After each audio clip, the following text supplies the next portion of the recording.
श्री स्वामी समर्थ. नमस्कार सखीनो, माझ्या अन्नपूर्णा या चॅनलवर तुमचे स्वागत आहे. 26 डिसेंबर 2023 रोजी पौर्णिमा आहे. पौर्णिमेच्या दिवशी भगवान सत्यनारायणची विशेष पूजा आणि कथा सांगण्याची परंपरा प्राचीन काळापासून आहे. पौर्णिमेच्या दिवशी सत्यव्रत आणि कथा पठण केले जाते.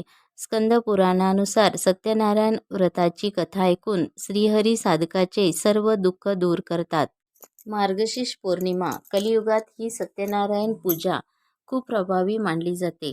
शक्यतो पौर्णिमेच्या दिवशीच का केली जाते सत्यनारायणची पूजा, हे आज आपण पाहणार आहोत. प्रत्येक महिन्याच्या पौर्णिमेच्या दिवशी भगवान सत्यनारायणची कथा सांगण्याची परंपरा आहे.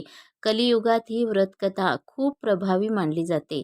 म्हणून आपण मार्गशीर्ष पौर्णिमा 26 डिसेंबर 2023 रोजी आहे. पौर्णिमेच्या दिवशी भगवान सत्यनारायणची विशेष पूजा आणि कथा सांगण्याची परंपरा प्राचीन काळापासून आहे. पौर्णिमेच्या दिवशी सत्यव्रत आणि कथा पठण केले जाते. स्कंद पुराणानुसार सत्यनारायण व्रताची कथा ऐकून श्रीहरी साधकाचे सर्व दुःख दूर करतात. कलयुगात सत्यव्रत करणे खूप प्रभावी मानले जाते. परंतु सत्यनारायण व्रत कथा केवळ पौर्णिमेच्या दिवशी का केली जाते, हे आता आपण पाहणार आहोत. स्कंद पुराणात सत्यनारायण हे भगवान विष्णूंचे रूप असल्याचे सांगितले आहे. भगवान विष्णू आणि त्यांच्या रूपाची विशेषतः पौर्णिमा तिथीला पूजा केली जाते.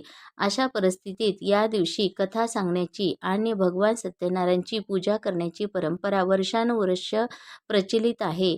भगवान सत्यनारायण यांनी या कथेचा महिमा स्वतःच्या मुखातून देवर्षी नारदांना सांगितला आहे.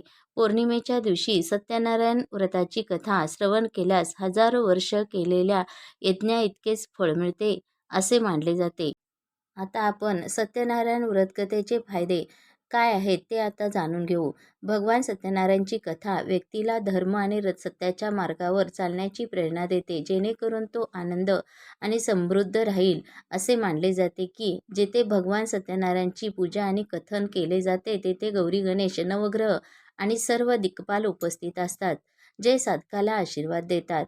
सत्यनारायण व्रतकथेच्या महिमानाने सुखी वैवाहिक जीवन, इच्छित वधूवर सतती उत्तम आरोग्य, आर्थिक लाभ आदीच्या मनोकामना पूर्ण होतात. प्रत्येक पौर्णिमेला सत्यनारायण व्रतकथेचे पालन केल्याने कुटुंबातील सदस्यांना सुख, समृद्धी आणि संपत्ती प्राप्त होते.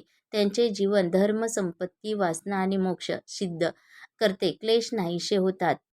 म्हणून आपण प्रत्येक पौर्णिमेला सत्यनारायण पूजा करतो. माझा हा छोटासा व्हिडिओ आवडला असेल तर लाईक, शेअर आणि सबस्क्राईब करायला विसरू नका.